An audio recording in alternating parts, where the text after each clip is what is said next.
민주야! 부탁해! 민주정부의 진행을 맡은 이용민입니다. 저희 민주정부는요, 보이시죠?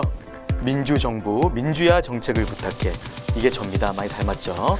저희 민주정부는 더불어민주당의 싱크탱크죠. 민주연구원의 연구위원들이 이 자리에 직접 출연해서 문재인 정부의 국정 운영에 필요한 정책들이나 현안들에 대해서 여러분의 이해를 높이기 위해서 만든 정책 설명 프로그램입니다. 우선 민주연구원에서 발간한 국정과제 심화연구 보고서 보실게요. 이 보고서입니다. 저희 홈페이지에도 올라와 있는데요. 국정과제 심화연구 보고서 내용을 중심으로 이 내용을 쉽고 재미있게 풀어서 설명드리겠습니다. 자, 오늘은 국제사회의 뜨거운 화두이자 남북관계에서 굉장히 중요한 문제죠. 우리나라 국가 안보에 굉장히 밀접하게 영향을 미치고 있는 문제고요. 북핵 문제. 북한이 화성 15형 ICBM급 미사일을 발사를 했죠.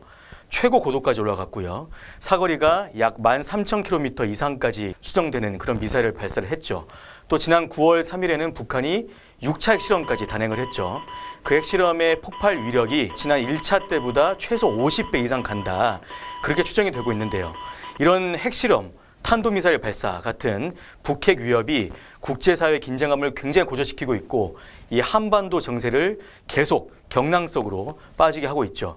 우리는 과연 이러한 북핵 문제를 어떻게 대응해야 될 것인가, 그러한 북핵 대응 전략에 대해서 오늘 살펴보고자 합니다. 원래 이 프로그램이 제가 진행을 하고 연구위원들이 답을 하는 그러한 형식으로 진행되는데 오늘은 저 혼자 나왔습니다. 왜냐하면 제가 민주연구원에서 국방안보 정책을 담당하고 있는 연구위원이기 때문입니다. 문재인 정부의 국정과제 85번 북핵에 어떻게 대응할 것이냐에 대해서 저는 크게 4가지 측면에서 다뤄보고자 합니다. 한국이 한반도 문제의 운전자가 될 수 있나요? 코리아 패싱 당하는 거 아닌가요? 이 문제는 지난 5월부터 문재인 대통령이 줄기차게 강조했습니다. 한반도 문제는 우리가 운전한다. 한반도 문제만큼은 우리가 주도하겠다. 바로 한반도 운전자론이죠. 이걸 공격하기 위해서 반대쪽에서 만든 게 코리아 패싱입니다. 코리아 패싱은 아주 악의적인 공격 프레임입니다. 지금 정부는 전혀 패싱당하고 있지 않아요. 이 한미 간의 이견도 전혀 없고 이 국제적인 공조도 굉장히 일치되게 하고 있죠. 한미 정상회담 때도 트럼프 대통령이 분명히 얘기했죠. 한국을 위한 일은 절대 없다. 설령 이런 우려가 있을 수 있어요. 국민의 한 사람으로서 우려가 있을 수 있죠. 그런데 국가안보에 대한 문제인데 우리 정부를 이게 막 독려해줘야지 그렇게 패싱한다고 공격하면 되겠습니까? 이런 당략에 눈이 어두워지면 안 됩니다. 제가 이 보고서에 쓴 내용은 이 정부가 지금도 잘하고 있지만 앞으로도 잘하려면은 어떻게 해야 한다고 방향을 좀 구체적으로 명시를 한 거고요. 우선 한국이 운전자다라고 분명히 외쳐야 한다는 거죠. 이 한반도라는 자동차에서 운전자가 된다는 것이 뭔지 그 개념을 더 구체화할 필요는 있습니다. 대명제는 나와 있죠. 북핵 해결의 종착지, 그 목적지를 우리가 정한다는 거죠. 그게 뭐죠? 한반도에서 전쟁은 절대 안 된다. 평화적 비핵화를 일관적으로 고수하겠다. 평화해법으로 북핵 문제를 해결하겠다. 이거죠. 물론 그 공통된 목적지 하에서 전략은 달라질 수 있는 거죠. 대화와 협상이라는 자동차가 달려가는 목적지라면 제재, 압박, 이 억지는 모두 이 차선, 옵션이죠. 그 모든 목적지와 옵션, 그 모든 것을 포괄하겠다. 누가? 우리가요. 그러려면은 끊임없이 우리 한국이 운전자가 될 만한 정체성, 의지, 역량을 가진 국가임을 공표해야 합니다. 지금 정부도 그렇게 하고 있죠. 아무래도 초반에는 주변국에 비해서 당장 그 역량이 상대적으로 부족해 보일 수 있죠. 포기하나요, 그렇다고? 끊임없이 선포하고 역량을 키워나가야 되는 거겠죠. 그런 가운데 평화해법과 제재 압박, 이것을 전략적으로 접근해 나가는 거죠. 평화해법, 그 대화를 이끌어가는 운전대를 우리가 잡는 거죠. 제재 압박, 국제적인 북핵 조치에 우리가 그 동참하는 운전대도 잡는 거죠. 결론적으로 한국이 운전자가 되겠다 하는 의지와 역량을 지속적으로 표출해야 한다는 겁니다. 두 번째, 미국의 전략 자산이 우리를 확실히 지켜줄 수 있나요? 쉽게 말하면은 미국이 한국에 제공하는 군사력, 즉 확장 억제라는 것이 우리를 지킬 수 있냐, 그 실체에 대한 2가지 질문을 귀결될 수 있는데요. 하나가 미국의 해구산이 한국을 제때 지킬 수 있는 거냐, 즉 미국의 전략 무기가 한국을 지킬 수 있는 게 눈에 보이냐는 거고요. 또 하나는 미국이 한국의 이러한 핵 억지를 제대로 제공할 수 있냐는 거예요. 미국의 전략무기 기술이라는 거는요, 너무 정교하게 발전해가지고 그 정확도와 속도라는 게 언제 어디에서 쏴도 확실합니다. 요즘 자주 추격하고 있는 B-50이라든가 B-2, 죽음의 백조라고 불리는 B-1B 같은 3대 전략 폭격기도 그렇고, 잠수함에서 발사가 되는 SLBM 미사일, 이 트라이던트 미사일도 그렇고, 미국 캘리포니아 공군기지에서 이 ICBM을 발사하면요, 평양까지 30분이면 충분히 날아갑니다. SLBM, ICBM이 뭔가요? SLBM은 이 서브마린, 잠수함에서 발사되는 걸 말하고, ICBM은 대륙간 탄도미사일, 대륙간을 이동할 만큼 장거리로 발사되는 미사일을 말하는 거고요. 미국의 전략 자산이 항상 한반도에 근접해 있어요. 일례로 일본의 요코스카 해군기지에 있는 미 7함대, 이 미 7함대 핵심 임무가 한반도 방해라는 건 다 알고 계시죠? 또한 이 한미 간의 신뢰 문제는요, 한미동맹은요, 지금 그 어느 때보다 굳건합니다. 지난 8월에 있었던 한미연합훈련인 UFG 때 미군의 핵심 사령관들 그 3명이 이 한반도를 지키겠다, 한반도 방위 공약을 재천명했어요. 지난달 말에 있었던 한미안보협의회의, SCM이라고 하죠. 거기에서도 마찬가지고 3주일 전에 있었던 이 한미 정상회담에서도 흔들림 없는 한미동맹 관계가 입증되었죠. 다시 말해서 미국의 확장 억제가 언제 어디서나 한국을 지킨다는 거고요. 그 믿음을 이미 국민들에게 주고 있고 안심시키고 있고요. 앞으로도 그럴 것이라는 이 핵 억제 약속이 한미 간에 확실히 맺어 있다는 게 현실입니다. 세 번째, 우리의 독자적인 군사태세가 북핵에 대응할 수 있나요? 한국군의 독자적인 억지태세라는 거는요, 한국형 삼축체계라고 해서 3가지 축으로 대표되는 거 다 아시죠? 먼저 공격한다, 선제 타격한다는 킬체인, 그리고 북한이 공격을 했을 때 막겠다, 이 한국형 미사일 방어체계, 이거를 KAMD라고 하죠. 그 다음에 공격을 받으면 우리가 받은 만큼 보복하겠다, 아주 응징보복하겠다, 대량 응징보복체계를 뜻하는 KMPR, 이 3가지가 북핵을 억제하는 우리 고유의 힘, 그 3축입니다. 반대쪽에서는요, 한미동맹에 거는 태클이라고 똑같이 여기에 대해서 제동을 겁니다. 한국형 삼축체계가 실체가 있어? 눈에 보여? 또는 한국형 삼축체계가 핵을 억제할 수 있어? 이렇게 문재인 정부에 딴지를 거는 거죠. 근데 이거는 이미 이전 정권 때부터 쭉 추진해오던, 그러니까 자기네들도 추진해오던 사업인 거예요. 그걸 까먹고 그러는 거죠.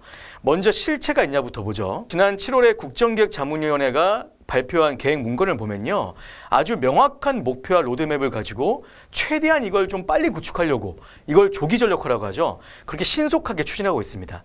올해 이전 정부 때 너무 육군, 지상군 중심의 무기체계를 획득해 왔고요. 이 삼축체계 사업들에 대한 예산이 계속 삭감됐고 매년 그 전력화 시기가 밀렸어요. 근데 문재인 정부는요, 조기에 전력화한다는 그 계획이 국민들에게 실제로 인식되도록 노력하고 있죠.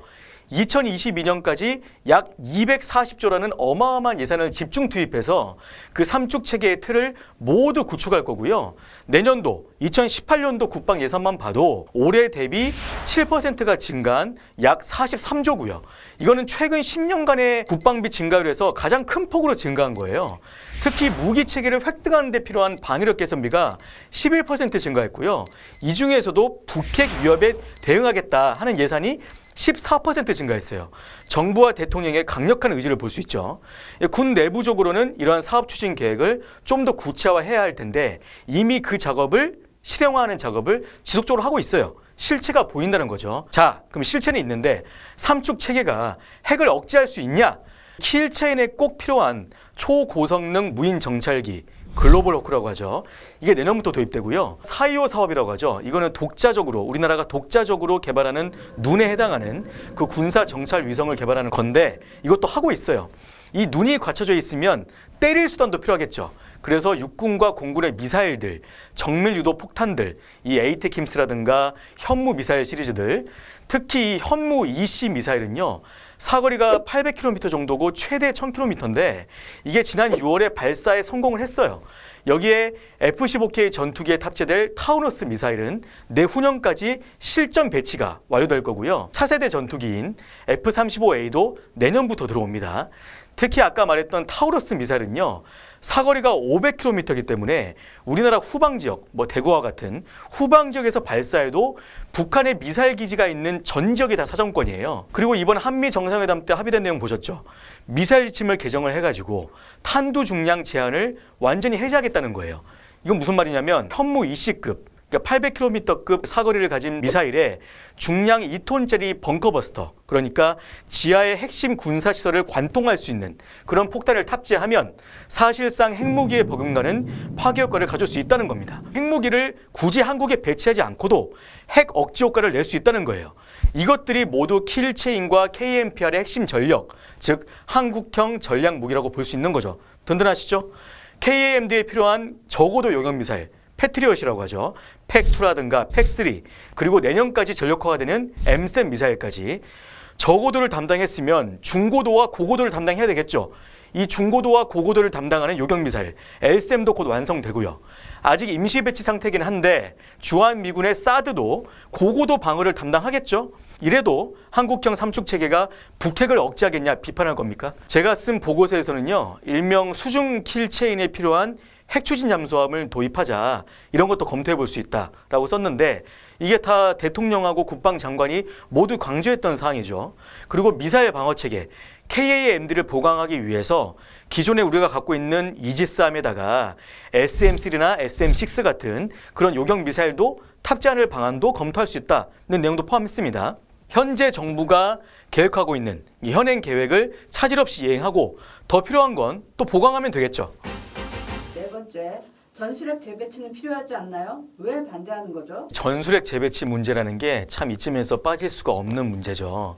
자유한국당이 이미 당론으로 채택을 했고 9월과 10월에 그렇게 중요하다고 두 차례씩이나 미국에 방문까지 하면서 막 주장했던 그 전술핵 배치 문제 정말 필요하다고 보십니까? 먼저 전술핵이 뭔지부터 보죠. 전략핵이 뭐고 전술핵은 뭐냐? 헷갈리시는 분들 있으시죠? 전략과 전술이라는 개념이 전쟁에서 나온 개념이잖아요. 전략은 큰 거, 그러니까 전쟁의 종합적인 계획과 운용을 말하는 거고요. 전술은 그 아래에서 크고 작은 전투 상황을 위한 기술과 방법을 말하는 거죠. 당연히 전략의 하위 개념이고요. 전략핵과 전술핵도 마찬가지입니다. 전략핵 무기는 큰 거, 통상 사거리가 5,500km 이상이고 파괴력도 TNT 수백 킬로톤급 이상인 거예요. ICBM이나 SLBM 같은 그런 큰 핵무기를 말하는 거고, 전술핵 무기는요, 통상 사거리가 500km 미만에 파괴력도 20킬로톤급 이하인 작은 핵무기를 말하는 거예요. 그런데 한국에 전술핵을 배치한다. 지금 가장 많이 거론되고 있는 게 B-61계열 폭탄이에요. 집단안보기구인 나토 5개국에 이미 배치가 되어 있는 폭탄들인 거죠. B-61계열 전술핵 무기들의 최대 폭발력이 얼마인지 아세요? 350킬로톤급 이상입니다. 이게 전술핵입니까? 이게 국지전에서 쓰는 작은 핵무기예요? 이건 전략핵인 거예요.